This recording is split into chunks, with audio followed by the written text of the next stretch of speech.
WACFA managers, I'm just creating this video for you to show you an alternative to doing voting slips every single week, sometimes via paper or sometimes online.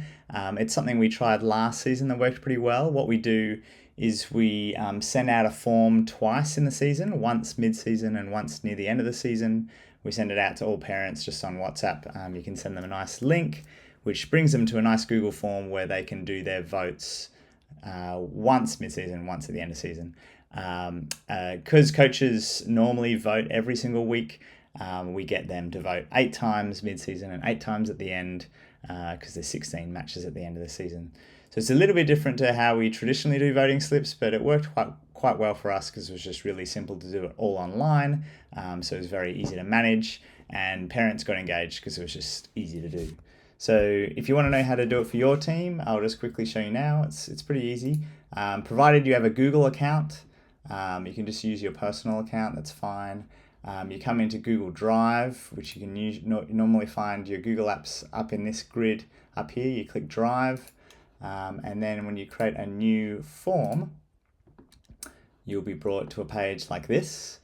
And I'm going to give you a bunch of text that you can copy and paste in to fill this out quickly. You'll find it actually just underneath this YouTube video in the description. All the stuff you want to copy and paste, it will be just below there. For now, I've got it in a text editor here that I'm going to copy. So here's the text here. So for the heading, I'm going to call it Player Awards, Greyhounds, Garnets. That's our team name for 2023. This is the mid-season form that I'm going to create first. Here's the description of the form, which just explains to parents what this is and how to use the form. We get them to fill it out once per player, so just reminding them only one parent to complete it, so that they don't get duplicates.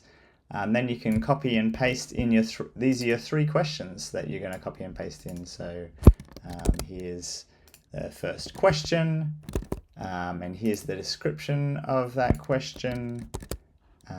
To add the description, you click more options here, description, and then you can paste it in here.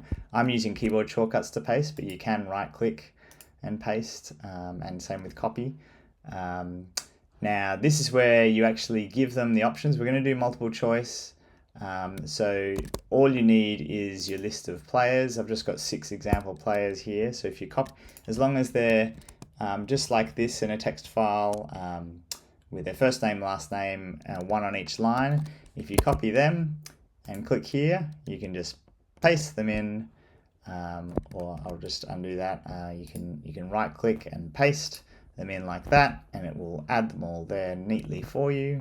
So they're your player choices for the first question. So the first question is, who are you the parent of? So this is just to make sure people only vote once, and let's mark that question as required.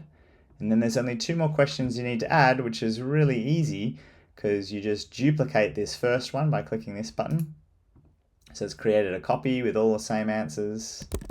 And let's replace what the question is. So the first real question here that we really want is their coach's award vote, where they're voting for the best player. And then your chaplain's award vote.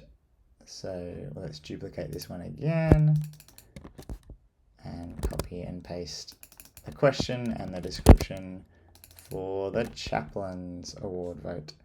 It copies all your answers, and that's it. We've created the form that we need. So what's the next step? Well, you go to responses. There won't be any responses yet.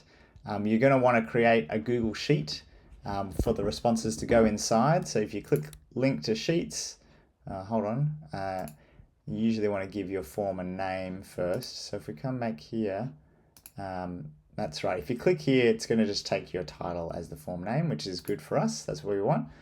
I'm going to come back to responses now, and now when I link to sheets, it'll just give us a good name for those sheets. It's the same name with the suffix of responses in it. So you click create, that'll create a Google Sheet for you, and it's going to open it up for you right now. So this is where all the responses that the parents do for their voting will come through. You have access to this. They won't. You'll just give them access to vote in the form. So let's test it out. It's all ready to go now. All you need to do is get the link for it, which you can get by going send, then click this link button here. There's the link there, but you can shorten it, which is nice when you're sending it on WhatsApp, and you can copy the link there. Let's test it out. I'll open up a new tab, paste in that link. Let's do an example vote. Okay, so who am I the parent of? This is to ensure you only vote once. Okay, I'm the parent of James Stapleton. Okay, what's your coach's award vote? Well, I think that Fred Dorrington was the best player this season. And who modelled godly character and was most sportsmanlike? Well, that was clearly Sandra Sully this season. And then I'm done. I submit that. Super easy for me to vote. And you as the manager straight away get that result come through on your spreadsheet. So they're the answers to the 3 questions. That's when it happened. So you get a nice timestamp of when it happened. And you can use this column to make sure that no parents are accidentally or intentionally voting twice. So you'd only expect one James Stapleton, who's the parent of. And that's how you create your Google Forms. Thanks for watching.